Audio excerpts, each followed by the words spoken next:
The flooding in Accra is not an engineering problem. It is just a problem of indiscipline.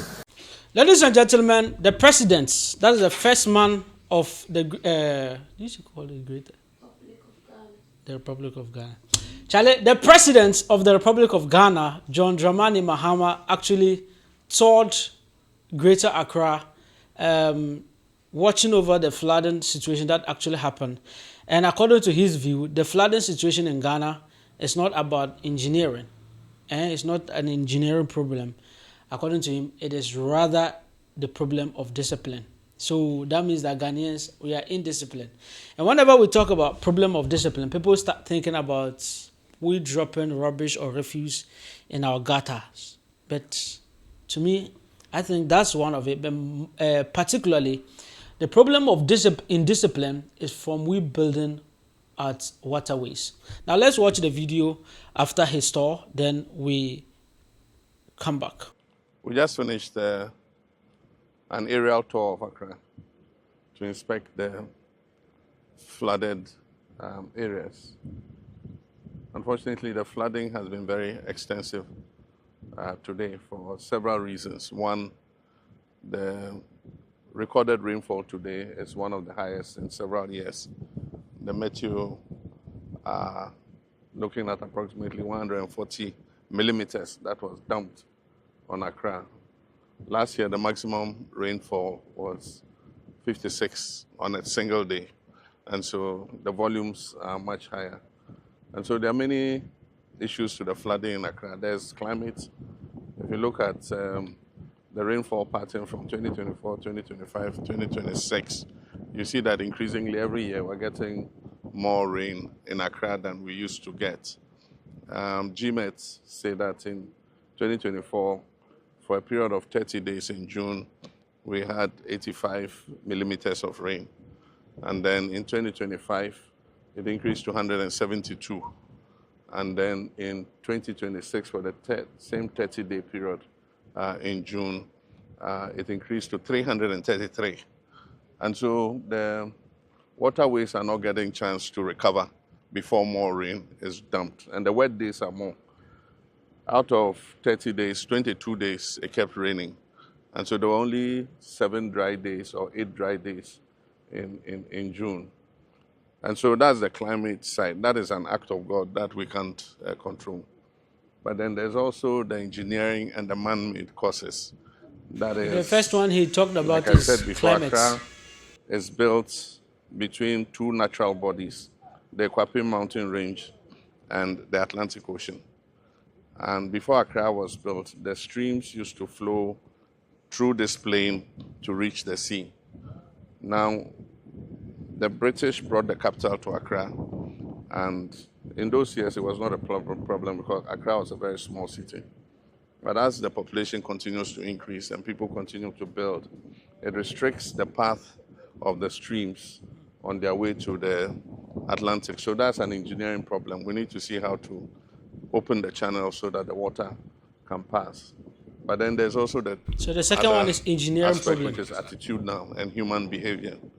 That's the indiscipline. Also the third one right here. In the drains, putting all kinds of items in the drains after we finish creating waste instead of sending it to the appropriate place. Even in the air, we discovered many illicit dumping sites where the wetlands are. People have gone to create a waste dumping ground, and they charge 20 cedis for the aboboya to come and fill the waste into the wetlands. And when it has filled sufficiently, they sell the land to people to come and build on it. And so we need to, one, look at it from an engineering perspective in terms of how we can open up the channels, but at the same time, look at how we can identify all the buildings that are obstructing the waterways. We've said this many times. I'm tired of hearing it. But anytime you begin to take action and you start breaking houses, people think that government is inhumane. But when the problem arises like this flood, it affects everybody.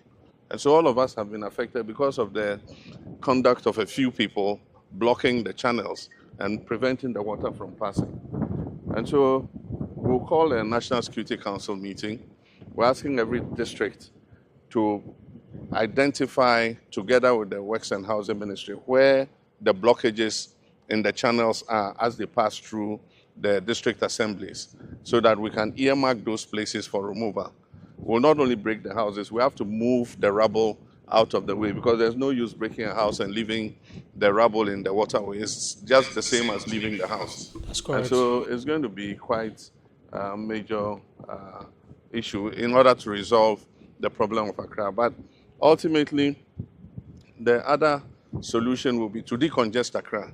And that's why we're planning that we move some of the city out, that is the major government departments, and then also create a new center of growth, so that our people will start building outside Accra in a new city, instead of everybody looking for some space in Accra to build. So, but that's a long-term solution. Like I said, it's a 20-year project.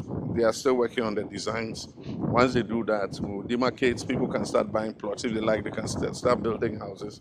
We'll do the roads, bring the water and electricity, so that it eases the pressure on Accra as a city. But I just want to express my sympathy with people who have lost property. Loss of property has been very extensive, and I want to thank the military, NADMO, the police, and the Hydro, Works and Housing Ministry, and all the emergency response team, 48th Engineers Regiment, for the rescue that they did.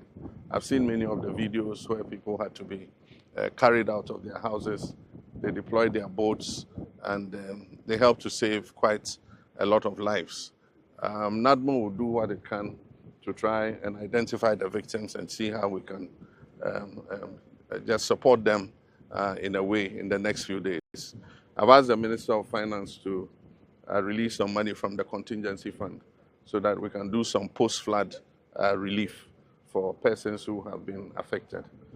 And so let me again express my sympathy, but let us change our attitude and let us find a permanent solution to this Accra flooding problem. We shouldn't become like the vulture who, anytime it is raining, he says as soon as it stops raining, he will repair his roof.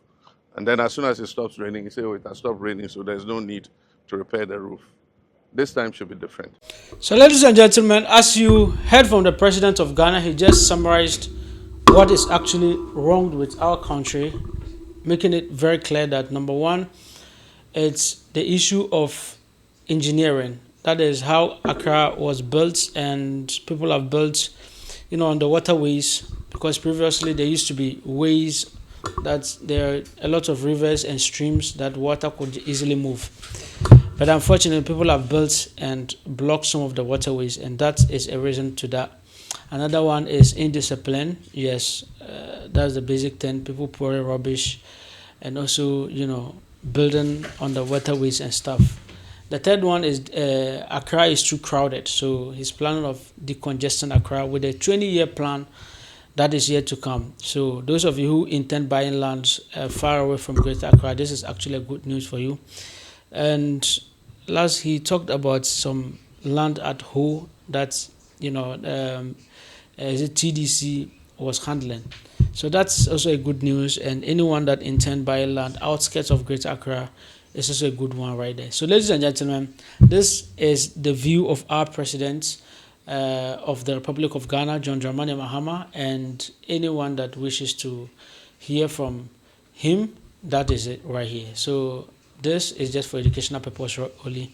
If this is your first time, you can subscribe to the channel. Don't forget to like and share this video. Bye.